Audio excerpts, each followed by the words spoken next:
দুদিন ধরেই দেশের বিভিন্ন স্থানে বৃষ্টি হচ্ছে। এই পরিস্থিতিতে দেশের ৮ জেলার ওপর দিয়ে ঘন্টায় সর্বোচ্চ ৬০ কিলোমিটার বেগে ঝড় সহ বজ্র বৃষ্টি হতে পারে বলে জানিয়েছেন আবহাওয়া অধিদপ্তর। এসব এলাকার নদী বন্দরগুলোকে ১ নম্বর নৌ সতর্ক সংকেত দেখাতে বলা হয়েছে। শনিবার দুপুর ১টা পর্যন্ত দেশের অভ্যন্তরীণ নদী বন্দরগুলোর জন্য দেওয়া পূর্বাভাসে এ তথ্য জানানো হয়েছে।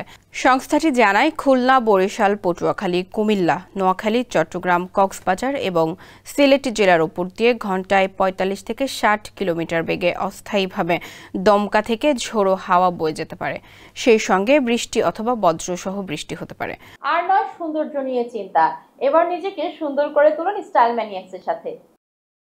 আবহাওয়া অফিসের অপর এক বিজ্ঞপ্তিতে জানানো হয়েছে, রোববার খুলনা, চট্টগ্রাম ও সিলেট বিভাগের অনেক জায়গায়, রংপুর, ময়মনসিংহ ও বরিশাল বিভাগের কিছু কিছু জায়গায় এবং রাজশাহী ও ঢাকা বিভাগের দু-এক জায়গায় অস্থায়ীভাবে দমকা হাওয়া সহ হালকা থেকে মাঝারি ধরনের বৃষ্টি অথবা বজ্রসহ বৃষ্টি হতে পারে।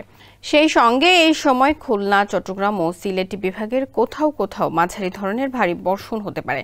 আর সারা দেশে দিন ও রাতের তাপমাত্রা প্রায় অপরিবর্তিত থাকতে পারে।